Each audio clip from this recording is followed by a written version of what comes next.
इस समय पूरे देश के अंदर दो ही लोग सबसे ज्यादा चर्चा के अंदर हैं। पहला है ये रोबो जिसका नाम है यूनिट्री, और दूसरा है ये टीचर जो है गलगोटिया यूनिवर्सिटी से।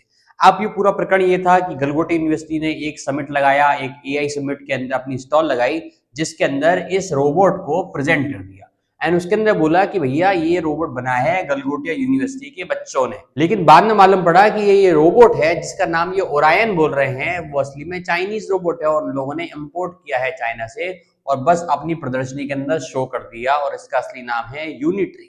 तो आप समझ सकते हो देश की क्या हालत है।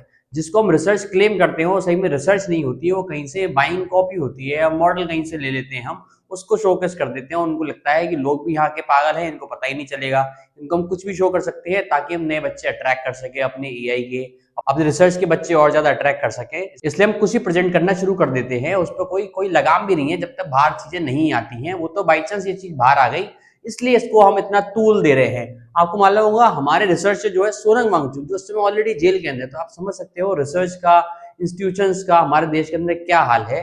जो असली में रिसर्च करता था इंसान, उसको एनएसए लगा के, जो नेशनल सिक्योरिटी एक्ट लगा के जेल के अंदर डाल दिया है। अब ये सब ऐसी व्यवस्था होगी तो आप बताइए कि लोग पकोड़े बेचेंगे कि नहीं बेचेंगे। मोदी जी तो वैसे ही बोल चुके हैं अगर आप पकोड़े बेचते हो तो आप बेरोजगार नहीं हो। तो जो बीटेक के पढ़े लोग हैं ऐसी यूनिवर्सिटी से, वो करेंगे भी क्या, वो पकोड़े ही बेचेंगे। तो अब आपको तय करना है कि देश किस तरफ जा रहा है, कैसे इंस्टीट्यूशन के अंदर आपको एडमिट होना है, या फिर किस डेटा को आपको रिलाय करना है, किस डेटा को आपको रिलाय नहीं करना है। और आपको लगी हमारी वीडियो इन्फॉर्मेटिव, हमारे चैनल को सब्सक्राइब कर लीजिएगा और बने रहिएगा हमारे साथ।